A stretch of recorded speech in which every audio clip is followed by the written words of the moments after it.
everybody, this is Brad from Select Roses. We're here June 26th to show you some of the roses that are in full bloom. Right in front of me is a hedge of the best-selling yellow floribund on the market. This is the one called Julia Child. If you remember one of our earlier spring videos that my father did of me pruning them, we showed you how we cut them down quite low, and now you can see we have the nice even hedge of Julia. So these Julias are, I think, going into their 5th year, something like that. They've filled out, the plants are looking good, and what we try and do is add a little bit of color at the base. So we wanted easy color. We threw some purple wave petunias that'll spread out and cover the ground here for a couple feet. You'll also notice there's a heavy layer of mulch put down. This helps to conserve the moisture, and that's a really important thing to do. And for the watering, we keep it really easy and simple. We have a soaker hose system. So about once a week, we plug that soaker hose in and we let that run for a few hours so Julia gets a drink of water. The annuals actually take a lot more water than the roses would. If we were on a heavy water restriction, we wouldn't have to water these. We could let them go in the soil that they're here 3-4 weeks. The plants aren't going to die at all. They just wouldn't bloom as well. The main thing we want to do at this time of the year is to deadhead the rose. So let's take a look at what we call bloom trusses. So you see on this Julia here, this is a top bloom truss, and the fresh blooms are there. The middle bloom is almost ready to fall off. You could leave it on here, but I prefer, and most gardeners prefer, things tidy. So you just reach in there and you cut out the center bloom, and the rest of them still look fresh. I think we would come along here with our bucket and cut out that one there. And if you're not sure if it's ready to fall off, just grab a lower petal, and if it comes off fairly easy, let's go down there. That one will probably pop off fairly easy. That means that is ready to come off. There's a lot of people that don't deadhead, that just leave them fall to the ground, but I think that looks pretty messy after a while. Now, if you get to a truss like this one, let's see this. This is almost done. The whole truss is almost finished. So what I'll do is I'll go in here, and I don't worry about counting down where the leaf sets are, but I'll go above where there is a set of leaves, and I pull the whole truss out, and Julia will give us another couple shoots, and she'll be in bloom again. You see there's already repeat bloom coming here. There is other shoots lower down, fresh bloom coming. And the one thing we love about this rose is she's rarely without flowers. The first flush is always your best.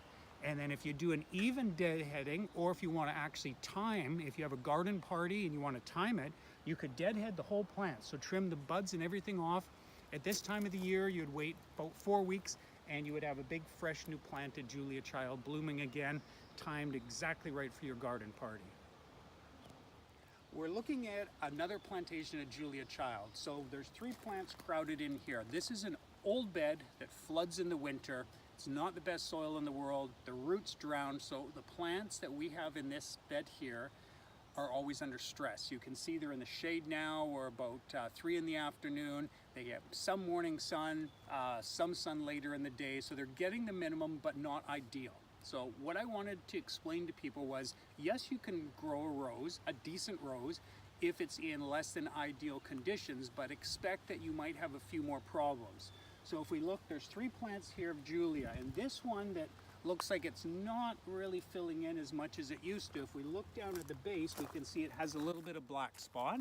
And Julia is a rose that we would actually say is generally fairly resistant to black spot. But there's our typical black spot disease, and these leaves are going to end up falling off quite easily. And you can see it's at the most shaded part of the plant. We can see a little bit more over here. And the best thing to do if you have the time is to come in here and pull those lower leaves off. So let's hold those out. That's very typical black spot disease. So we just get rid of those. The other thing we're going to do, this is finished blooming, this little truss. So I'm going to snip those off, and I'm going to clip these off. And at this time of the year, I often look and think, you know what? This plant is actually looking quite weak. So it's the middle plant in between 2 of them. You see how weak these stems are? And often people will ask me, well, what is the life expectancy? These ones were in, let me see, 2008. And that's a 10-year run they've had. Lots of them, if they're in a good spot, well-drained soil, easily 15, 20 years, no problem at all. But when they've been in a very challenged spot like this, it's not unusual that perhaps the one in the middle, not getting as much light, is really starting to show some wear and tear. I will probably rip this bush out next year. If I do want to enter a new Julia into this bed, what I'll do is I'll remove a bunch of that soil.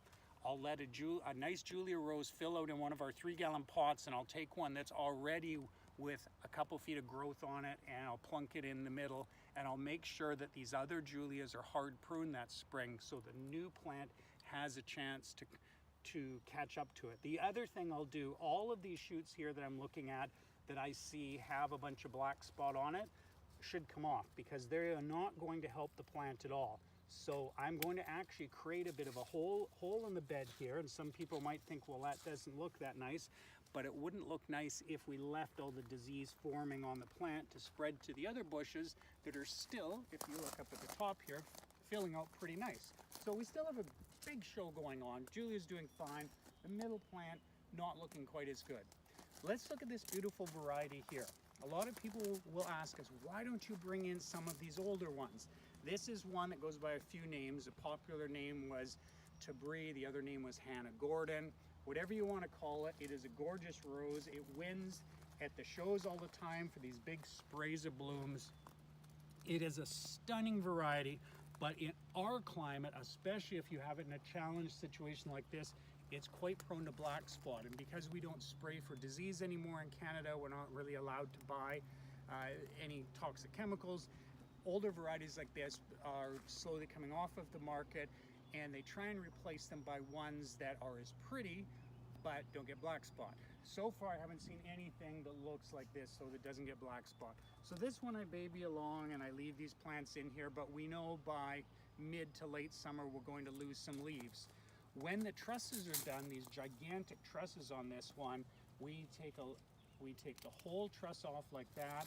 And again, you notice I'm not being fussy where we're cutting it down to, as long as we remove the truss down to above a set of leaves.